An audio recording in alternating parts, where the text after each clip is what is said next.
Good morning, it's Friday and welcome to Penn Vicarage. Hope you're cheerful and well today. Looking forward to a good weekend. Firstly, just to remind you, we can't meet at the moment in church physically, but we will have several services online and you'd be lovely if you could join us. We'd love to see you. We are very much one in God, even though we can't meet physically at the moment. But do join us for worship, we would love to see you.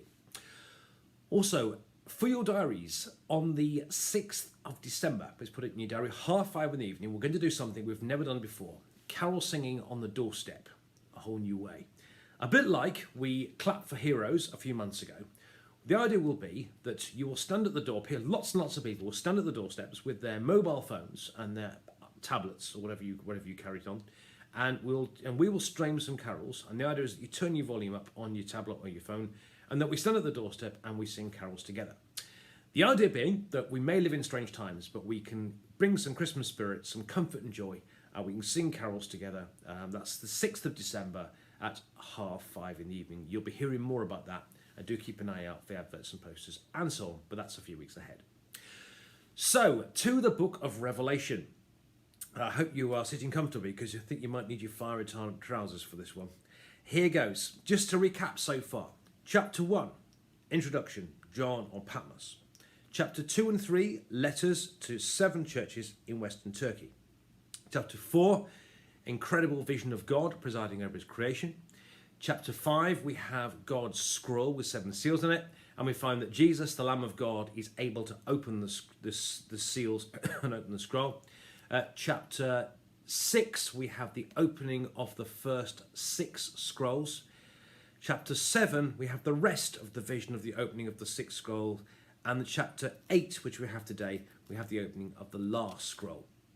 And just to remind you, each of these seals, when they're opened, it shows some major world events. So the first one, remember, the white horse was about conquest and Jesus. Number 2 was the red horse, about the bloodshed and so on. 3 was about famine. Chapter 4 was about plague. Chapter 5, seal 5 was about martyrdom.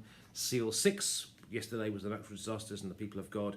And seal 7, we open today, and we'll find out what it's all about. So hold on to your seatbelts, crash helmets on. Here we go. Revelation chapter 8, the opening of the 7th seal. When the Lamb opened the 7th seal, there was silence in heaven for about half an hour. And I saw the 7 angels who stand before God, and 7 trumpets were given to them. Another angel with a golden censer came and stood at the altar. He was given a great quantity of incense to offer with the prayers of all the saints on the golden altar that is before the throne. And the smoke of the incense with the prayers of the saints rose before God from the hand of the angel. And the angel took the censer and filled it with fire from the altar and threw it on the earth. And there were peals of thunder, rumblings and flashings of lightning and an earthquake. Now the 7 angels who had the 7 trumpets made ready to blow them. And the first angel blew his trumpet, and there came hail and fire mixed with blood, and they were hurled to the earth, and 1/3 of the earth was burned up, and 1/3 of the trees are burned up, and all the green grass was burned up. The second angel blew his trumpet, and something like a great mountain burning with fire was thrown into the sea. 1/3 of the sea became blood, 1/3 of the living creatures in the sea died, and 1/3 of the ships were destroyed. A third angel blew his trumpet, and a great star fell from heaven, blazing like a torch, and it fell on 1/3 of the rivers and on the springs of water. The name of the star is Wormwood. 1/3 of the waters became wormwood, and many died from the water because it was made bitter. The fourth angel blew his trumpet, and 1/3 of the sun was struck, and 1/3 of the moon, and 1/3 of the stars. So 1/3 of their light was darkened, and 1/3 of the day was kept from shining, and likewise the night. And I looked, and I heard an angel crying with a loud voice as it flew in mid-heaven, Woe, woe, woe to the inhabitants of the earth at the blast of the trumpets and the 3 angels that are about to blow. And this is the word of the Lord. Thanks be to God. Well, it does sound a bit like something out of Harry Potter or Star Trek or something, doesn't it? But I've thought long and hard about this passage, and I don't think it's quite as complicated as we think. Because actually, I think this is about prayer. Nothing more complicated than that, really. So as I say, so far we've had major events like famine and so on. We've had the people of God. We've had and so on. But I think when this seal is opened, I think this is about prayer. You see this because if you notice, it says in this amazing picture, the seal gets opened and you're expecting history on it, but it says there's silence in heaven for half an hour. And people have speculated what that means, but I think it means that's the time for the prayers on earth, the prayers to get answered. And the prayers go up, and then of course there's all this with the incense, which basically is symbolizing for the prayers of heaven. So I think what this means is that the prayers of earth get mingled with the prayers of heaven. And I think what this is saying really is that, quite simply, is that prayer works. Because what this is telling us is that what's prayed on earth clearly makes a difference to what happens in heaven. So this half an hour happens, the prayers get mingled, so what's prayed on earth clearly makes a difference in heaven. And I think that's really important to see. And then you see, when the trumpets start in a minute, that what happens in heaven certainly makes a difference on earth.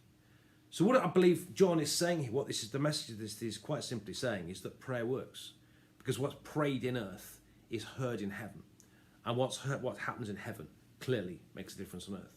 That's the first thing. The second thing you need to see here is an increase in the temperature, literally and metaphorically, of what's going on here. Because when we had the four horsemen and so on, it was all about a quarter. Now it's about a third. And I think what this is saying here is that now the prayers have gone up, the temperature has gone up. The temperature's been turned up from a quarter to a third. So this increased activity, the temperature's going up. But what are all these plagues about? I think you need to remember with this that the people of God were really having a hard time. They were being persecuted. And they will have prayed, "How long, O Lord?" And they will have prayed to God to rescue them. And the persecution of the Romans was desperate, awful things going on. And they prayed to God. And they groaned before God. And they'll have asked God to help them. And I think what this is saying is, a few thousand years ago, in Egypt, something similar happened. The people of God were under slavery in Egypt. And they groaned to God. And it says in Exodus chapter 2, their groanings were heard by God. And God wanted to set his people free. And he told Pharaoh, the man in charge, "Set my people free," through a guy called Moses. And Pharaoh refused. And what happened was, to make him do it, or to encourage him to do it, God sent a whole series of plagues. And amongst those plagues, you've got things like hail, you've got things like darkness, you've got things like blood. And it's not exact much, but I think what you're supposed to see in the book of Revelation here is that as God used that to rescue the people of Egypt, so what it's doing here is that similar things, because you notice you've got also things like hail and blood and darkness and things again, similarly will rescue his people now. And I think what this is saying to the people of God is, your prayers have been heard. Your prayers have been heard. And as God says, as I rescued my people from Egypt all those years ago, so I will rescue you. And I think that's what he's saying. As I heard the prayers before, and I set my people free then, so I have heard your prayers now, and I'm going to set you free now.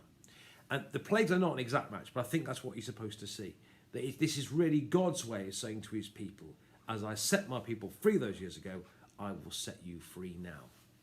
So amongst all this pyromania that's going on here, all these pyrotechnics in this in this passage this morning, what I think this passage is really about is about prayer. I think what it's saying is what's prayed in earth is heard in heaven, and what's happened and what's said in heaven certainly clearly makes a difference on earth. That the temperature is rising, and finally he's saying to his people, I love you. I've heard your prayers, and as I rescued my people years ago, because I love you, I will rescue you. Hope that helps. Difficult stuff. God bless you. Have a lovely day. And I'll see you service over the weekend, and I'll see you Monday morning for the next chapter.